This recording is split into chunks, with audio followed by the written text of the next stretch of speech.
Good afternoon, good afternoon. Laging kasama, laging kaibigan, basta wala lang sampalan.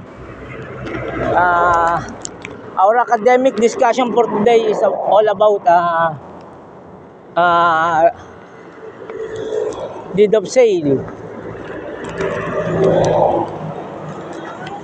Yung si Shikigene Suzuki, a Japanese national,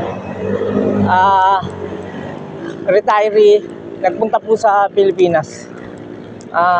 Upon inquiry sa isang ahente po ng condominium, napag-alaman niya po na yung isang Korean national na si Mr. Kang, binebenta yung kanyang unit sa Cityland condominium na kung saan located po sa Pioneer, Mandaluyong.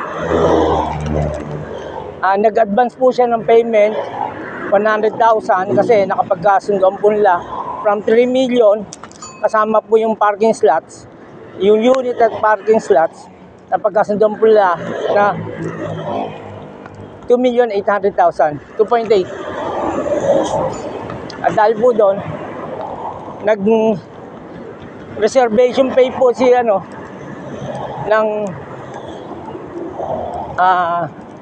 100,000. After the reservation pay, upon completion of the full payment of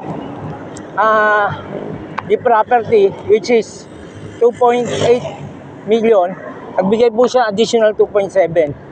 Then, nag-issue po si Mr. Kang, yung Korean national, ng deed of sale in favor of Shikigene Suzuki.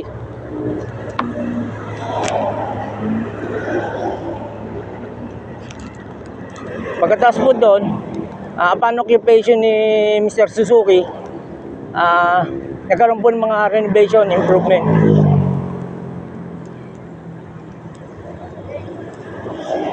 After that, diniman di Mr. Suzuki kay Mr. Kang na i-deliver na yung title, which is maraming representation si Mr. Suzuki na ginawa pero hindi pa rin na-deliver.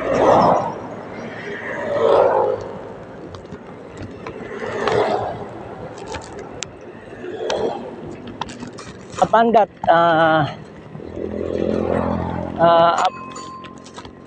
upon inquiry of Mr. Suzuki, nalaman niya na yung title pala nasa pag-iingat ng Orion Bank ng loan officer na si Perez.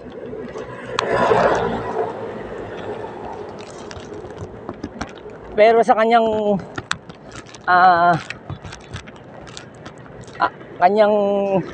demand, hindi pa rin naibigay sa kanya dahil sa pag-iingat ni Perez, yung loan officer ng Orion Bank.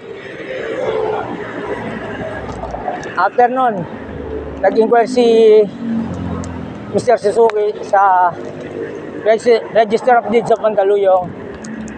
Napag-alaman niya na walang annotation yung nasabing property. And then he filed a legal suit regarding to the conveyance of the property, which is fully paid by Mr. Suzuki.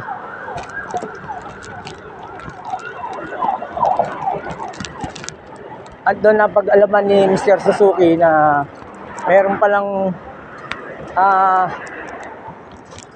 loan daw si Mr. Kang. According to Orion Bank, hindi lang sila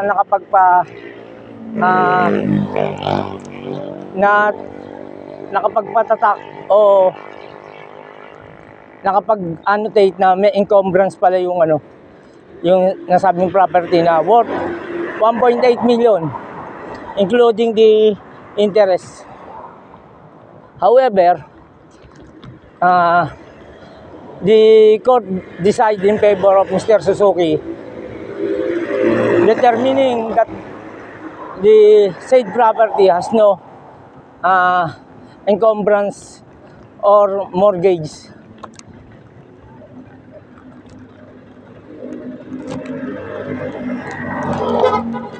Therefore, yung nasabing property ay na-award din kay Mr. Suzuki dahil hindi na-approve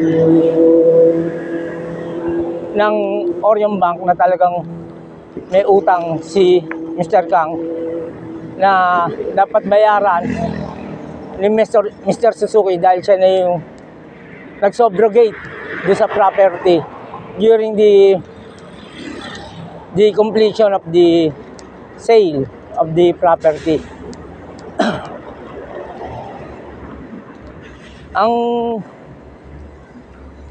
ang nire-raise po ng Orion Bank, si Mr. Suzuki ay in bad faith daw, binili niya yung property. Pero yung nga po, napatunayan ng korte na in good faith naman pala si Mr. Suzuki. Ang next topic po natin ay tungkol po kay Baltasar Ibot versus Airsoft Tyco. Dito po, ang respondent po ay ang heirs ng Tyco. At ang petitioner po, nag-petition ulit dahil nabaliktad po ng CA yung decision nung nabaliktad po yung kinu-question po pala, hindi nabaliktad, kinu-question po yung pag-award ng RTC ng authority na palagay po sa pangalan ng petitioner yung title ng lupa. At doon nga po yung allegation ng respondent, according to the heirs of the deceased Tyco, yun daw property nabili na 1,200 noong 1964 yata po, kung di ako nagkakamali. 1,200. Pero nung pinroseso po raw ng deceased father ng mga Tyco, yung ay hindi raw naituloy dahil kayo nagkasakit, saka nawala raw yung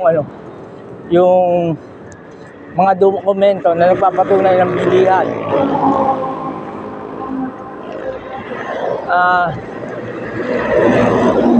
Dito po nagdesisyon po ang korte na ang under rule 45 po yun, nagfile po ng petition kasi kinustyon po ni dapat po raw magkaroon po raw ng reconveyance yung i-deliver uli sa mga Tyco yung property at saka yung title, maipangalan sa kanila, makancel po, maanal yung pangalan ni Baltasar Ibot na nakalagay sa titulo na pagmamayari niya ng sabing lote.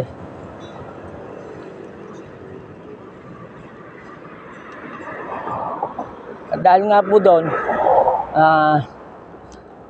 nagsumiti sila ng mga ebidensya kung saan ang respondent na heirs of Tyco ay walang naisumiting matibay na ebidensya na nagpapatunay na meron silang karapatan doon sa nasabing lupa. Yung pagbabayad po ng tax declaration, putol-putol po.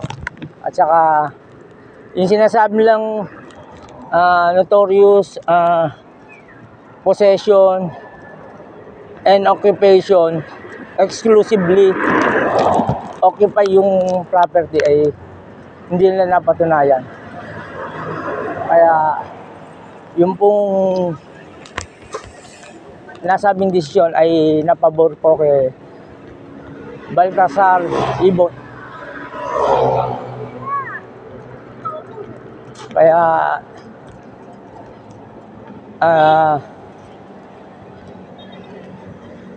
nananatili po ang pagmamayari ng nasabing lupa ay kay Baltasar Ibot kasi nakapagsumiti po siya ng mga dokumentong application sa DNR, pagbabayad ng tax, yung tiyahin niya, winidraw yung claim doon sa lupa para siya yung mag-apply doon sa for titling. Kaya sa kaso po, natalo po ang mga heirs ni Taiko dahil wala pong sufficienteng ebidensya silang naisumite para patunayan ang kanilang pagmamayari o kanilang claim doon sa nasabing lote.